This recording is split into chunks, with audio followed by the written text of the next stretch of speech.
ఇవాళ కూడా ఢిల్లీలోనే తెలంగాణ సీఎం రేవంత్ కాంగ్రెస్ హైకమాండ్తో చర్చలు, పీసీసీ పదవులు, కేబినెట్ విస్తరణపై సమాలోచనలు.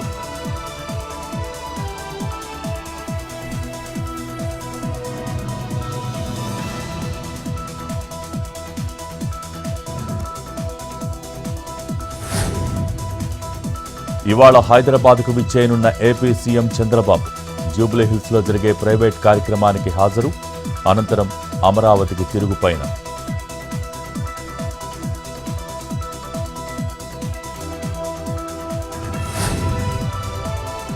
రామ్ గోపాల్ వర్మను 8 గంటల పాటు ప్రశ్నించిన పోలీసులు, ఫోటోల మార్ఫింగ్ అంశంపై ఆరా తీసిన అధికారులు, ఫైబర్ నెట్ నుంచి అందిన 2 కోట్ల రూపాయలపై సైలెన్స్, మరో కేసులో ఈ నెల 10న విచారణకు రావాలని సిఐడి నోటీసులు.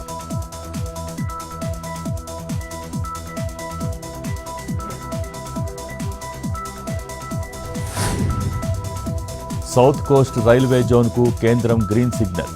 విశాఖ కేంద్రంగా పనిచేయనున్న కొత్త జోన్, వాల్తేరు డివిజన్ పేరు విశాఖ డివిజన్గా మార్పు.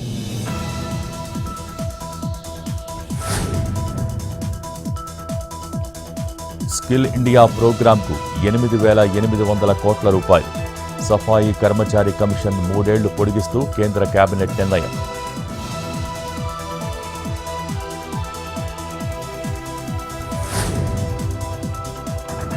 యారానగర్లో డంపింగ్ యార్డ్ ఏర్పాటు చేయవద్దు. సంగారెడ్డి జిల్లా కలెక్టర్కు ఎయిర్ ఫోర్స్ అధికారుల లేఖ. వ్యర్థాల కోసం పక్షులు భారీగా వస్తాయంటూ అభ్యంతరం. విమానాలు, పైలట్లకు ప్రమాదం జరగవచ్చంటూ వివరణ.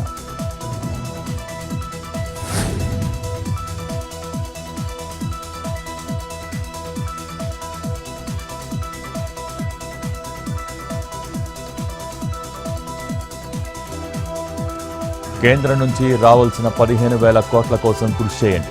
పార్లమెంటు సభ్యులకు మంత్రి భట్టి విక్రమార్క దిశానిర్దేశం. తెలంగాణ భవన్లో power point presentation.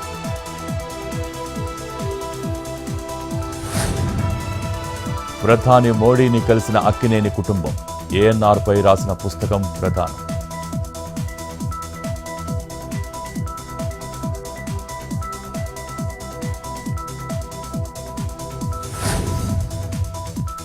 Waves advisory board సమ్మిట్లో పాల్గొన్న ప్రధాని మోడీ.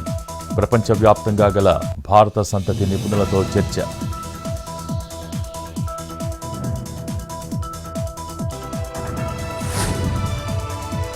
ఏక్నాథ్ షిండే వర్గంలో మేం చేరలేదు, ఉద్ధవ్ ఠాక్రేతోనే ఉంటామన్న ఎంపీ.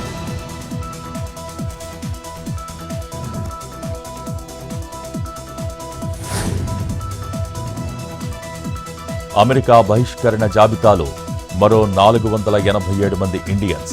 సంకెళ్లు వేయకుండా పంపాలని భారత్ విజ్ఞప్తి. అమెరికా తీరును నిరసిస్తూ కాంగ్రెస్ వేడీలతో ప్రదర్శన.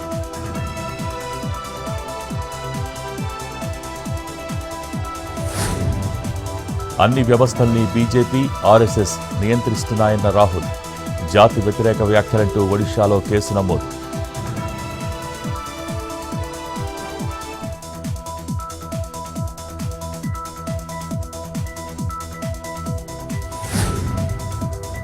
జైపూర్లో 9 రకాల జంతువులు సీజ్. బ్యాంకాక్ నుంచి తెచ్చిన స్మగ్లర్స్, వాటిని వెనక్కి పంపేందుకు ఏర్పాటు.